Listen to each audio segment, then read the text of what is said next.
आज मीटिंग हुई है सर, मीटिंग किस दौर पर लेकर आ रही है? चुनाव की तैयारियों को लेके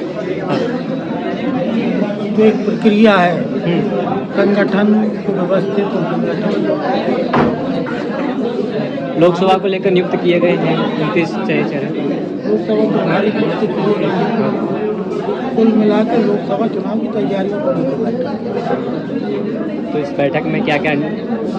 बैठक में जो एजेंडे आएंगे उस पर चर्चा होगी। अच्छा, जो का अभी पूर्व में सभी विधायकों प्रत्याशी जब आए थे, हारे हुए प्रत्याशियों का मंथन हुआ था, उसमें से क्या बातें निकली थी कुछ?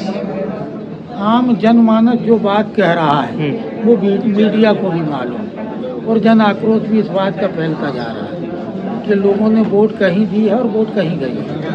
ये सब जानते हैं, मीडिया भी इस बात को जान रही है। कोई लंबे से चुनाव हारता है तो दिखता है, चुनाव पहले दिखता है कि कौन जीता कौन हारा। आपसी गुटबाजी के भी आरोप लगे कि आपसी सहयोग नहीं किया प्रत्याशी ये तो जब बड़ी पार्टियां होती तो उनमें होता है वैचारिक मतभेद, तो घर में भी होते हैं। घर में होते इसका ये मतलब नहीं कि कोई दुश्मन के साथ खड़ा होता है, ये तो होता है।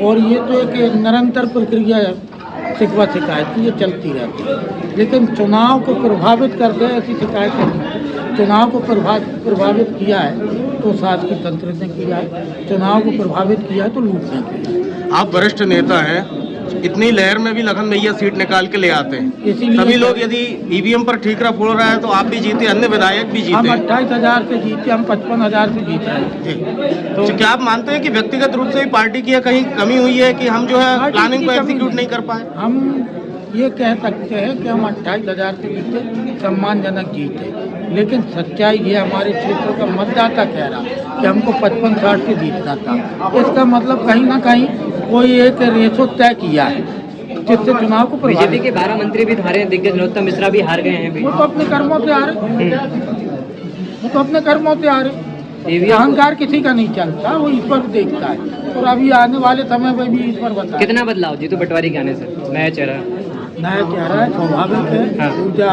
का संचार है, उत्साह है, बदलाव होगा। समय कठिन है, लेकिन कांग्रेस हमेशा कठिन समय पर लड़ती आई। कुछ बातें निकलकर तो इनसे भी लड़ती। कुछ बातें निकलकर सामने आई कि आपकी पार्टी के नेता हैं जिनके भाजपा सरकार में बंगले खाली नहीं कराए गए, कुछ विशेष कृपा है लोगों पर। क्या ऐसे रूमर सही है जो बातें चल रही है? तो हमको नहीं मालूम, लेकिन हमको तो भाजपा सरकार में कोई क्वार्टर तक नहीं मिला, बंगला को छोड़ दे।